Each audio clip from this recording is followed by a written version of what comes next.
Dear Lady Love TV, Love Obsession with a Billionaire. Tunghayan natin ang huling bahagi. Daniel, kausapin mo na ako. Hindi ako tumigil sa paglalakad. Narinig ko si Yela pero hindi ko siya nililingon. Hindi ko lang matanggap. Ang daming beses kong iniisip at hiniling na sana ako yung ama niya. Para magkaroon ako ng pagkakataon upang ipaglaban si Yela. Para kahit naroon si Sunny ay magkaroon ako ng dahilan upang makalapit sa kanya. I wanted to take care of her and her child. No, our child. Pero kinuha na naman niya sa akin ang pagkakataong yon. Ikatlong beses na niyang ginawa. Ikatlong beses na niyang itinago sa akin ang totoo. Hindi ko kaya. I could deal with the fact that she did the first one and mon from me. Pero pati ba naman si Timmy? I have a daughter and I wanted to take care of her. Pero pati siya ipinagkait sa akin. Daniel, ano ba? Naabutan ako ni Yela. Iniharap niya sa akin ang sarili niya. Daniel, hindi mo ba maintindihan kung bakit nandito na ako? Kumunot yung noo ko. Bakit mo tinago sa akin? Was it too much for you to call me and tell me?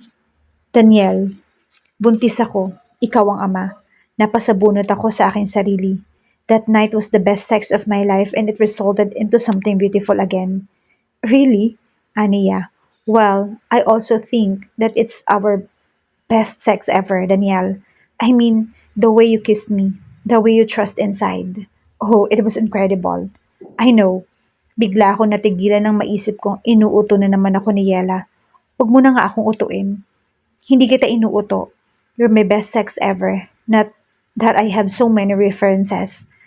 I only kept and slept with Ted 2 times and with you many times. Hinaplos niya yung mukha ko na tila ba alam niyang iyon yung kahinaan ko. Nanghihina na naman talaga ako kapag siya yung pinag-uusapan. Yella was my strength and the same time my weakness. I actually could not live without her. I was so in love with her, but I just wanted to know why she did that. Naging masaya ba siya sa pagganti niya? Napaupo na lang ako sa pavement. Hindi ko alintana ang init ng lupa at ang init ng araw o ang traffic sa paligid. Was it too much to call me Yella? I asked her again. Naupo siya sa katabi ko. Hinawakan niya yung kamay ko. It's not, Daniel. Pero kung tinawagan kita noon, alam kong bibitawan mo ang lahat makasama at maalagaan lang ako. At maging ama sa anak natin. But at that time, it's not what I need. Naguguluhan ako. Ano ang kailangan niya?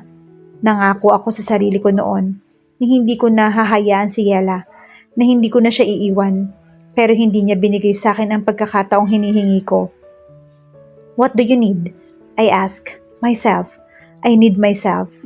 I needed myself, Danielle. No matter how wrong it was for you, I needed myself. Di ba nung huli tayo nag-usap, sinabi ko sa'yo na kailangan kong hanapin yung sarili kong nawala nang nasaktan mo ako. Iyon ang ginawa ko. Kinailangan kong hanapin yung sarili ko.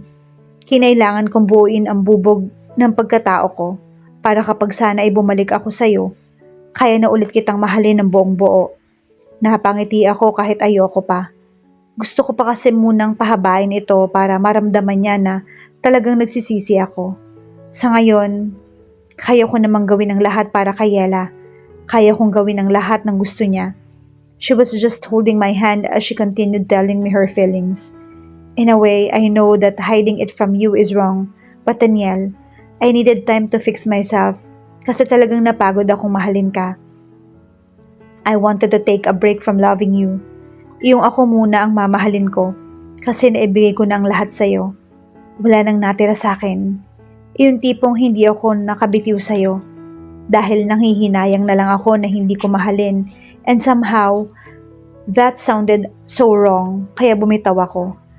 Ayoko kasi dumating sa punto na kaya lang ako nandito ay dahil sa nai-invest ko yung effort sa'yo. Naiintindihan ko siya. Kahit ako ay gusto kong mahalin muna ako ni Yela ng buo. Kaysa iyong may nararamdaman siyang panghihinayang. Naisip ko rin na kung hindi ko siya hinayaan noon ay baka lubos naming masaktan ang isa't isa at talagang mawala na lang kami pareho. Noon ko naisip na kapag pala napagod na, pwedeng magpahinga talaga. Kasi sa 2 taon na iyon, nagpahinga ako, Daniel. Pero hindi naman ako tumigil sa pagmamahal. Ipinagdamot ko yung sarili ko ng tungkol sa'yo. Information about you. Masaya na ako na malamang okay ka at nag-uusap kayo ni Mon. But sometimes when you talk to our son, I would stand outside his door and just listen to your voice. Iyon lang kasi yung paraan para tumibok ng malakas yung puso ko. I read from somewhere that feeling your heartbeat against your chest is the sign of happiness. And that moment I was happy upon hearing your voice. At matapos ang ilang panahon, I saw myself again. Nabuo ako, Daniel. Bumalik yung sinasabi mong Yela. And I thought you were smiling like that again because of Sunny. The realization hit me. Mahal pa rin ako ni Yela. At iyon ang rason kung bakit siya nandito ngayon sa Pilipinas. Bumalik na siya sa akin. Pwede ko na siyang mahaling muli. Pwede ko na siyang hawakan. I smiled like this because of some and myself. Dahil ako kay Sunny o sa'yo. Nabuo ko yung sarili ko, Daniel. At kung may binabalikan ako ngayon, ikaw yon. Dahil gusto kong mahalin ka ulit because there's no one else for me but you.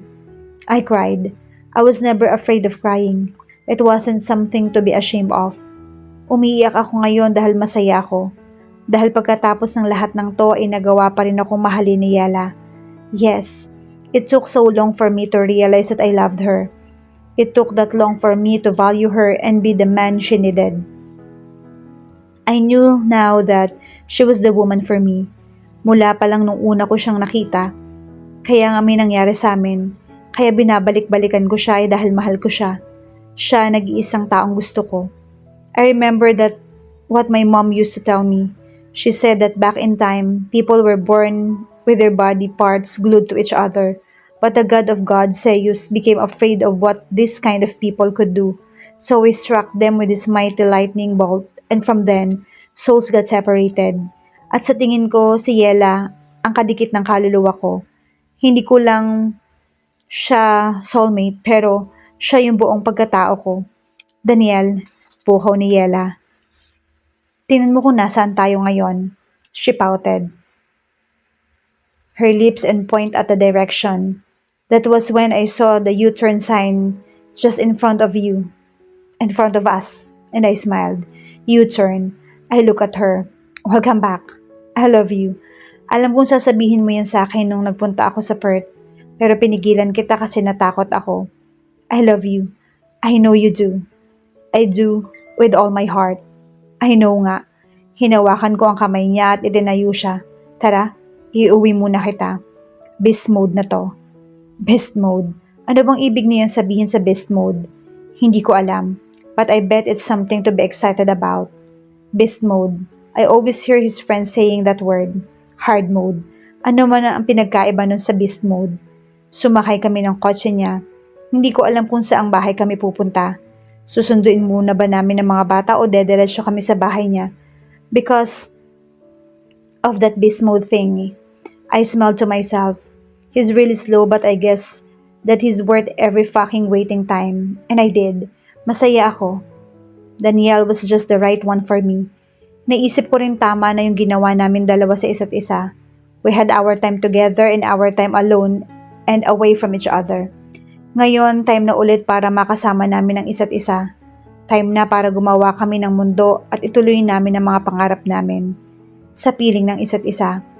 Nagulat ako nang bigla niyang iliko yung kotse sa isang kilalang hotel. I look at him. Dito na lang. Puputok na to. Tangina, lagot ka sa akin. Warak yung caps mo. Natawa ako. Daniel looks so cute. Yun bang ibig sabihin ng beast mode? Kung ganoon, madaming beses na akong na beast mode. We checked in and the receptionist gave our card key. We were holding hands. I could feel the beat of my heart in my chest. Para bang tatalon yung puso ko palabas ng katawan ko. Gusto ko siyang makasama. Gusto ko na siyang mahawakan. Pumasok kami sa elevator. Walang tao. Kaming dalawa lang. The door closed at para bang may usapan na kaming dalawa. We faced each other and kissed like today was the last day of our lives together. I miss his lips. The first time I kissed him this morning, I actually controlled myself from ripping his clothes off and kissing his masculine body. Gusto ko talaga siyang gahasain kaninang umaga. It's been so long and all I could think about him was on top of me, grinding and making me calm. Ngayon yata ay mangyayari na yon. His hands roam around my body. Wala na yata talaga siyang self-control dahil sa elevator pa lang ay pinilas niya na yung damit ko na para bang papel lang iyon. He massaged my breast and I moaned so loud like a hungry animal bounding its prey. I wanted him. Tumalon pa ako at ipinulot ang mga binti ko sa baywang niya. His lips went to my neck, down to my breast, and even ripped my bra. It's so hot. I felt so hot. And then suddenly the elevator door opened. Napatingin kami ni Daniel sa labas ng lift at doon nakita namin ang isang madre. Dalawang estudyante, ang chambermaid at ang bellboy. I bit my lower lip. Ibinaba ako ni Daniel. Hinubad niya yung coat niya at isinuot sa akin. Hinawakan niya yung kamay ko. Dumaan kami sa harap ng mga tao. I was trying so hard not to laugh. Si Daniel naman ay mabilis na mabilis ang lakad. Na makapasok kami sa silid ay doon ko lang pinakawalan yung tawa ko. Tangina, he just grinned devilishly. Ganoon mo ako na-miss? I asked him. He gave me a little smile. It's kind of reminded me of our son. Well, I've been celibate for a long time. Namula yung mukha ko. How long?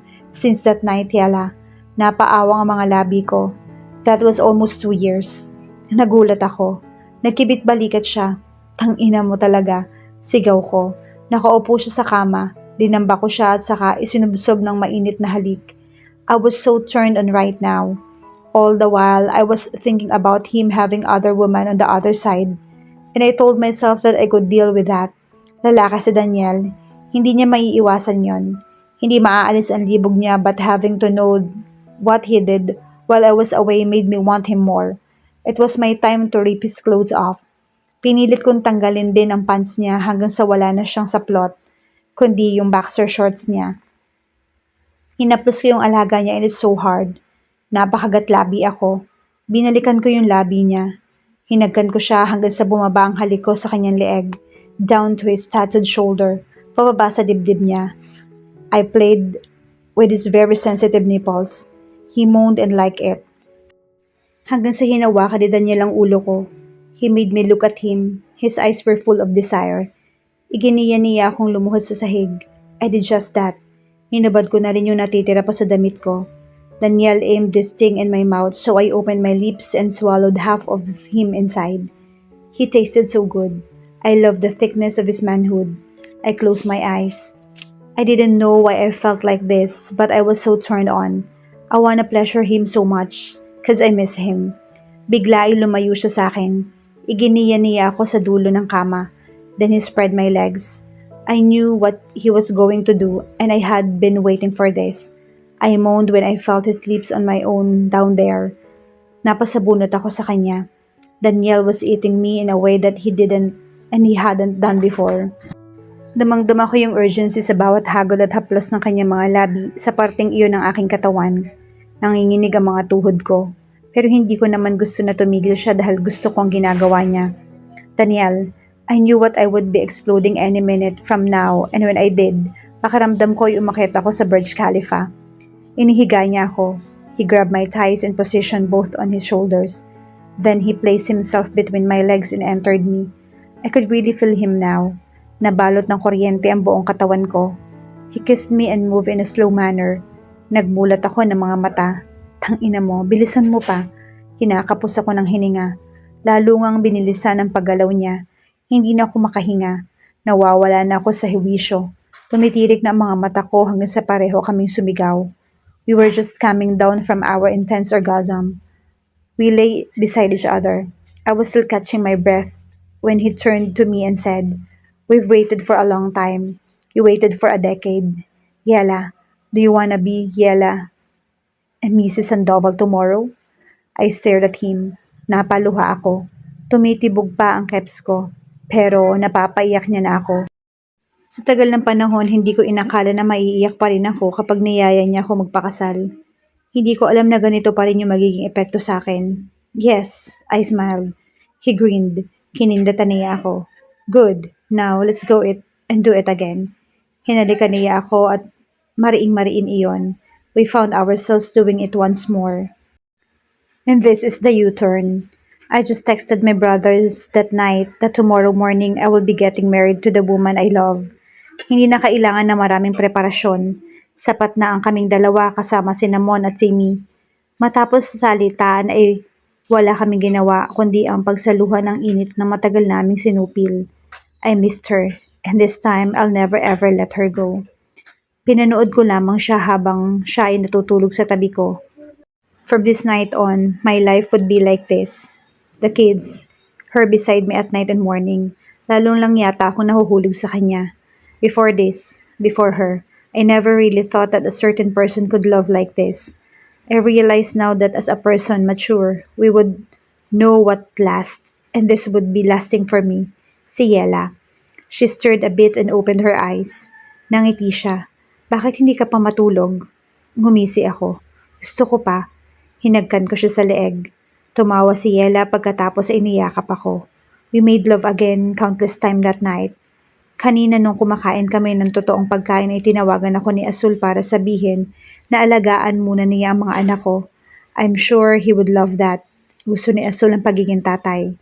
Kung minsan ay sa kanya naiiwan ang anak ni Alex o ang anak ng mga kapatid niya, Lay would cook for the kids and Azul would be playing with them. And I would be playing with Yela all night. As I trust inside of her, I could still feel that overwhelming feeling inside my soul. The feeling of happiness, never-ending happiness, and the feeling of being completely satisfied. Out of all the wrong decisions I made in my life, this was the only thing that came out right. Yela is my best decision ever. She is my redemption, and she is my all. The morning came in a blaze. Nagpabili ako ng damit kay Yela sa assistant ko. Tulog pa si Yela nang dumating siya.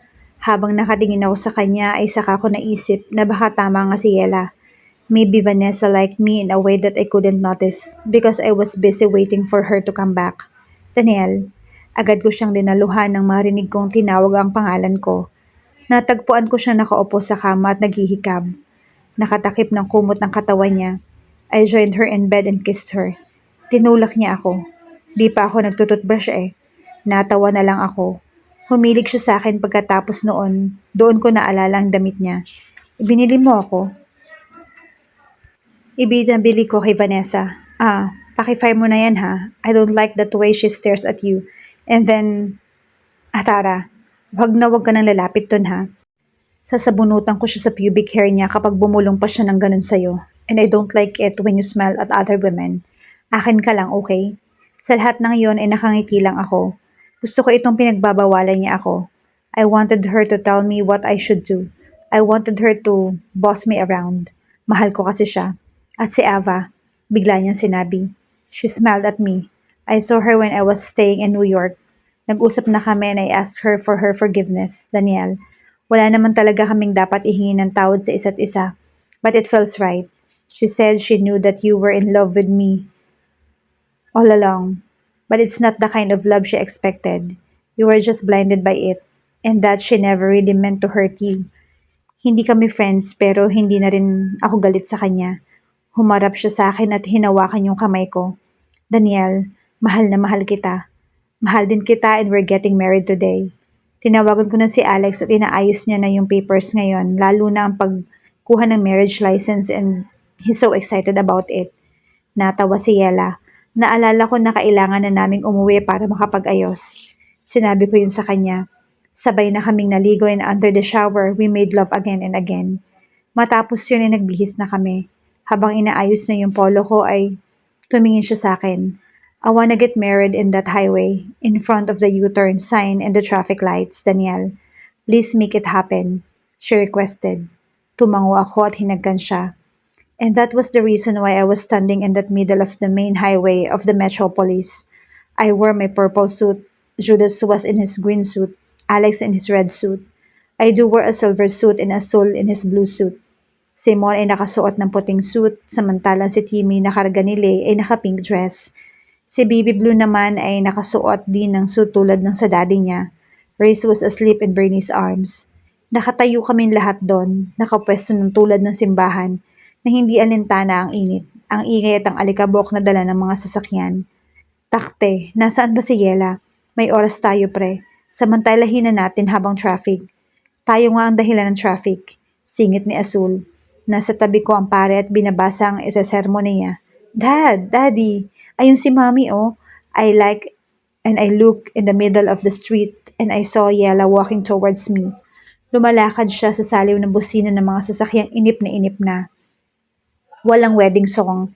Hindi mabagal ang paglalakad niya pero tulad ng nararamdaman ni Azul noon, emotional ako.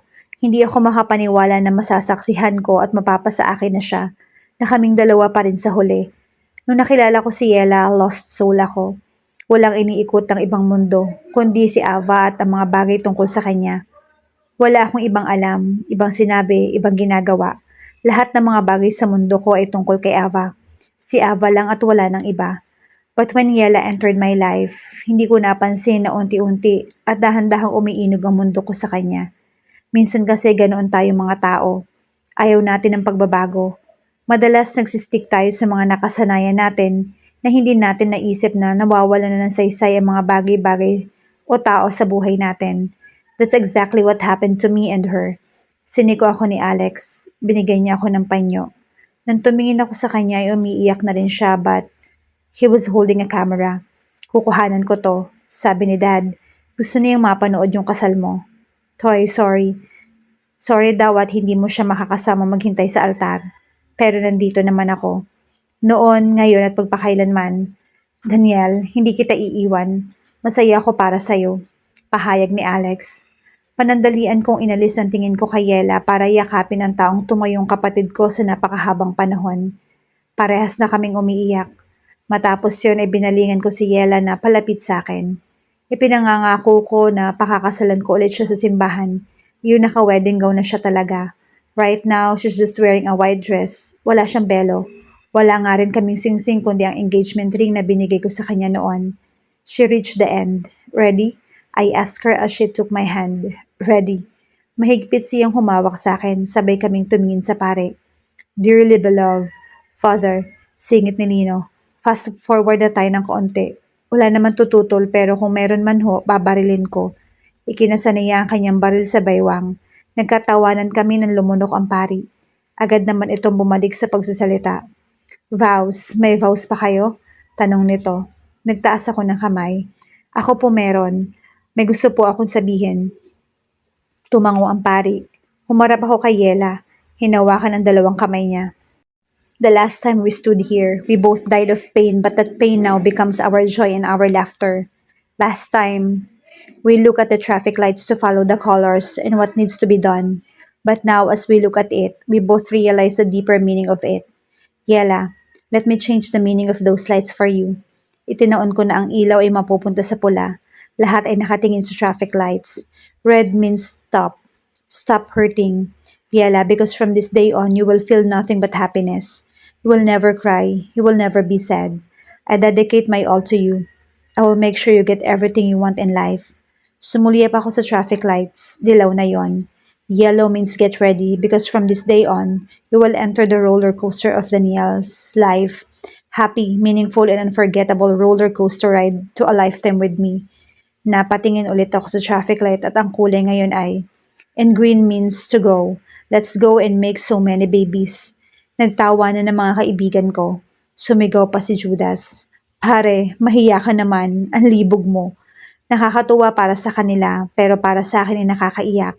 Si Yella ay nakangiti sa akin, ngunit may luha sa kanyang mga mata. Thank you, Daniel. Thank you for breaking me. She said when it was her turn to say her vows. If it weren't for you, I will never be this strong and this tough. You made me who I am today, and I am forever thankful for that. Thank you for giving me Mon and Timmy, the parehong bigatin. Thank you for giving me a family. Thank you for setting me free that one time. Kung hindi mo ako pinalaya, hindi ako makakabalik na muli at mabubuhay kahit na maging ganito kasakit yung nararamdaman ko o ang naranasan ko. Ikaw pa rin ang pipiliin kong mahalin because I believe that the two of us are made to find each other and be together. I love you, Daniel, so much. Napahagulhol ako. Pinatukan ako ni Alex. Wala naman ako magagawa dahil yun talaga yung nararamdaman ko. Napahagulhol ako sa tuwa. Masaya ako dahil sa loob ng 2 taon, wala akong ibang inisip kundi ang mabubuhay ako ng mag-isa sa habang buhay. Na ako lang, na sapat na si Mon sa akin, pero hindi. Sa dami ng masamang ginawa ko sa buhay ko, niregaluhan pa rin ako ng Panginoon ng isang babaeng tulad ni Yela. She was patient, she was kind, and she was understanding. Ilan lamang yun sa mga minahal ko sa kanya. Hindi ko na siya hinahayaang pang mawala. Walang humpay ang busina sa paligid. Ginawa pa namin ang ibang rites ng kasal. Nagsalita pa sina Alex sa Azul at ang kaibigan namin para sa amin. I was crying. Si Yela naman, pinahid yung luha ko. Yela, alagaan mo si Daniel. Siya yung bunso namin. Siya ang matigas ang ulo. Alam mo naman siguro yon. Nakangiting sabi ni Alex. And all the U-turn sign. I knew no matter what happened, we would always come back to each other. Now, till eternity. Yela, Mon, Timmy, and Daniel. Yela and Daniel. And then we would live happily ever after.